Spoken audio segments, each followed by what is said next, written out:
Ever wonder how a service dog gets his or her start? We're about to find out.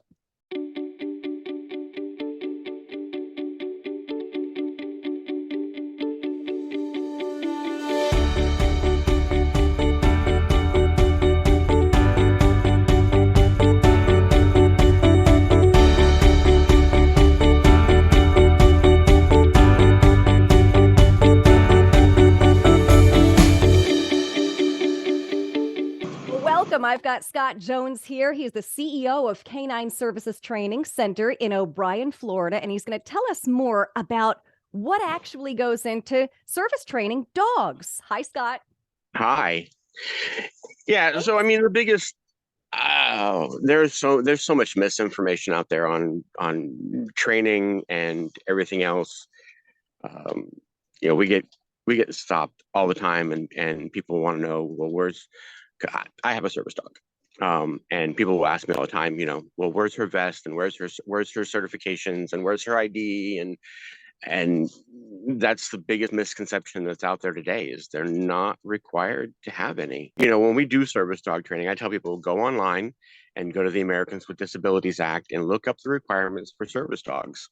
The more educated you can be as a handler, the less likely you are that people are going to harass you about it. Right. We went into Beef O'Brady's probably 2 years ago, and the waitress there was like, well, I need to see her ID. And I was like, I'll tell you what, I will wait right here while you go and look it up for me. If you can come back and show me where either Florida's rules or the Americans with Disabilities Act itself says that they're required to have an ID, I will gladly go somewhere else to eat dinner. And she's like, well, that's just what we were told. And I was like, well, you were misinformed because there is no such thing. They don't have to go to any particular school.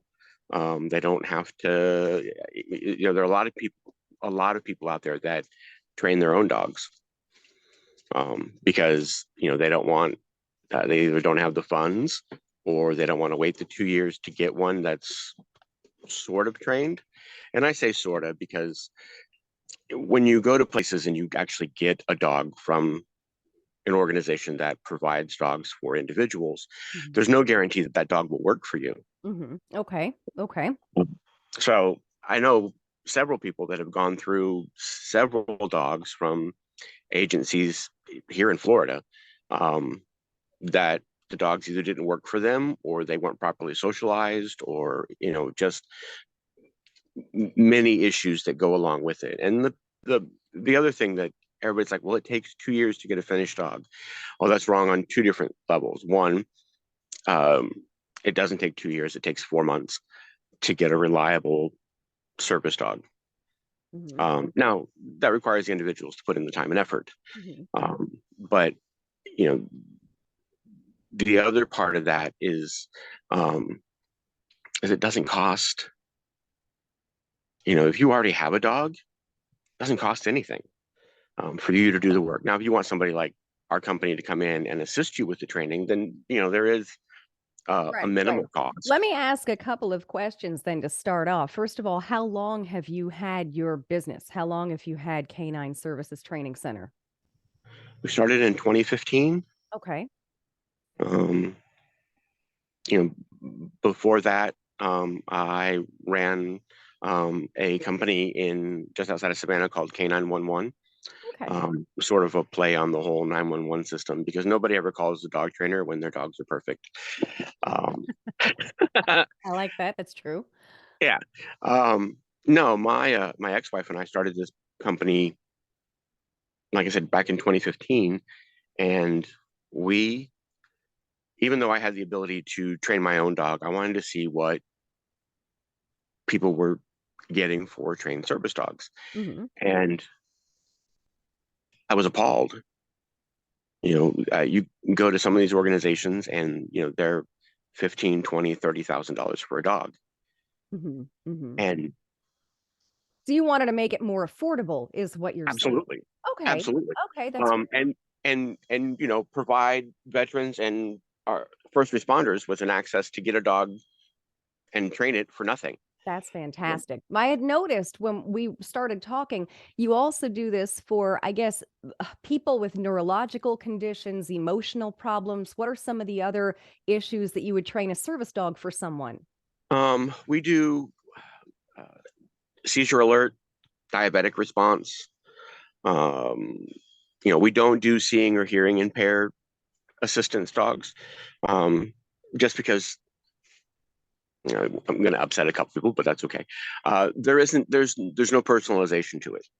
I can take a dog that's trained for Bob and then give that same dog to Sally, and there's no, Understood. Right. Right. yeah, It's just trained to do what it's supposed to do. It has no connection to the person who has the dog. That's understandable. correctly. Okay. Correct. And a lot of what we do, there's, I suffer from PTSD. We do a lot of PTSD service dogs.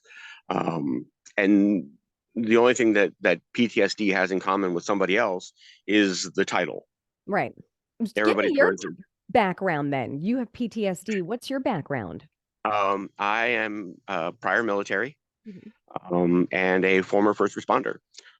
I was a fire chief when I got out of the military, after going to school to train dogs professionally. But the military, and first responders see the worst of people in short increments, Mhm. uh, and that's a lot to deal with.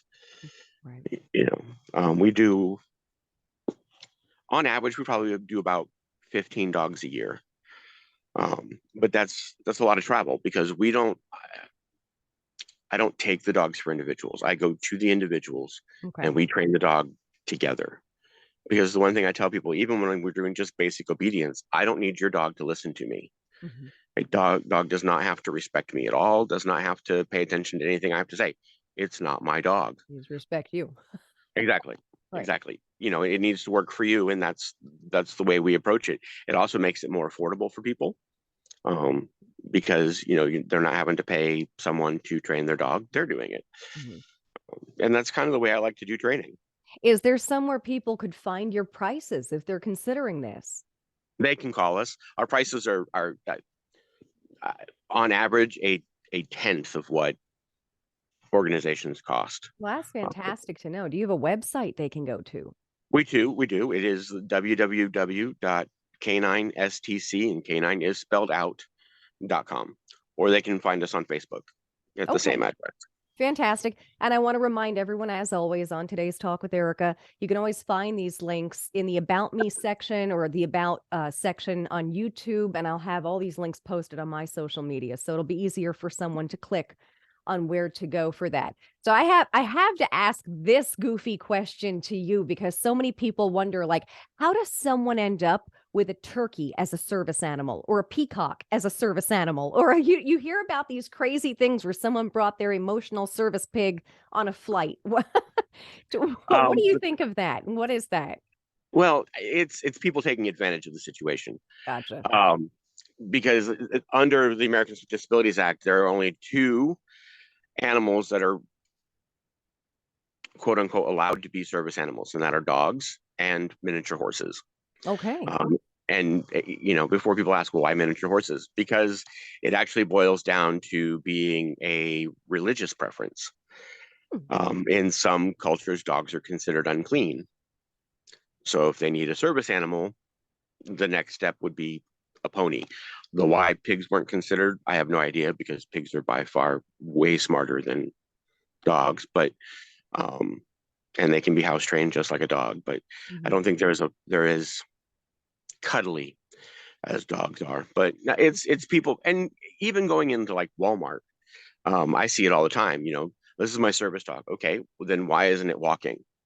The dog that's typically in a buggy or purse is not a service dog. The dog is dragging its owner through the store, not a service dog. Um, service dogs, it's 97% obedience and 3% task oriented. The service chicken and the emotional support walrus. It's people doing their best to take advantage of the situation and making it harder for people that actually I get it. need a dog. Right. And it's their pet and they just want it with them. I understand that. Then there might be the whole argument, though, this kind of comes about where if you don't need service criteria with you, or service paraphernalia, I should say, with you, then someone could possibly maybe argue that. I don't know. That's so strange because people seemingly think they have it. Think they have it Yeah, no, right. and I've argued with people. They're like, well, my dog's part of the National Registry for Service Dogs. Well, there's no such thing as a National Registry for Service Dogs. Oh, There's not. It's an organization taking advantage of people sending in their money and sending them a vest, an ID card, and paperwork that says that their dog is trained. But if you spend the time and actually watch the dogs that are service dogs, you can tell the difference because they're different creatures altogether. right. Just the way they behave. Right. Yeah, exactly. Because I mean, yes, you can have a reliable service dog in 4 months, but but you have to do the work. And I tell people that, you know, the dog dragging its owner through the store is not a service dog. I can promise you that. Because, like I said, it's obedience, obedience, obedience, and then a little bit of task work thrown in there for good measure. But, people are always amazed. Like when I take Rue with me to Walmart because I don't do well in large crowds. Mhm. And Walmart's no longer open at 2 o'clock in the morning for me to go grocery shopping.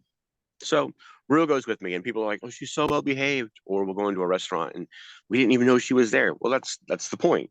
Mhm. The point is she's not there for everybody in the store. She's there for me, or the individual that happens to have the service dog.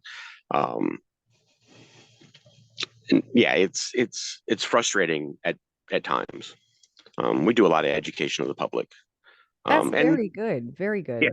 and going back to the whole, national registry thing, I had one lady argue me, well, it's a .org, and I was like, well, if it was a actual government listed registry, it would be a .gov.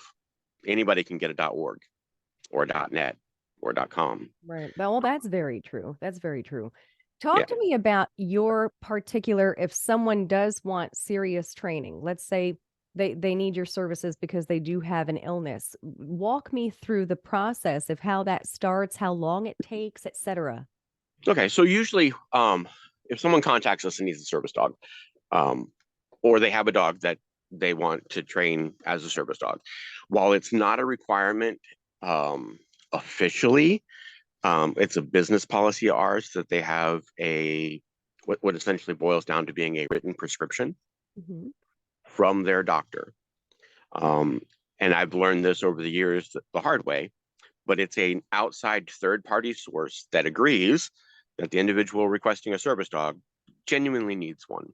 Wow. I like I said, through trial and error, I have learned that not everybody that has a need for a service dog is mentally competent enough to have one. Gotcha. So that's, and it doesn't and I tell people that, we're going to do all of the basics, advanced, intermediate, all of the canine good citizen stuff. And then we're going to start going out in the public. So, on average, they have 6 to 12 weeks to get with their doctor to get, and it doesn't even have to say what it's for, just that they would benefit from the use of a service animal. And then, we go from there. Usually, though, we'll set up an appointment or a time for us to come out and do a meet and greet. Talk to the individuals about what their needs are. Okay. Meet the dog, see if the dog's a good candidate. And if they don't have a dog, then we give them guidance on how to go about finding a dog that might work for them. And then from there we set up the appointments, and we the one thing that I always tell people when we set up our appointments is that we are super flexible on times, days, as long as it doesn't interfere with anybody else's lessons. Mhm. We're flexible about it because I have 4 kids, and I tell people life is what happens when you make plans. That's so You know, true. That's so true. yeah. It would be nothing for my kids to come home and be like, "Oh, hey, there's a band concert tonight." And how long have you known about this? 3, 4 weeks, and I'm just now finding out about it now. Yep. Okay. So you end up calling clients and be like, "Hey, I hate to do this to you, but and people get sick, people go on vacation, family comes in from out of town. And as long as there's an open line of communication, I'm flexible. I'm, okay, today Right. at 2 didn't work. Are Then you're you gonna be out of town for next. are you doing this by yourself, or is your ex-wife still your partner in this? What's your She will handle clients for me from time to time. But primarily it's me.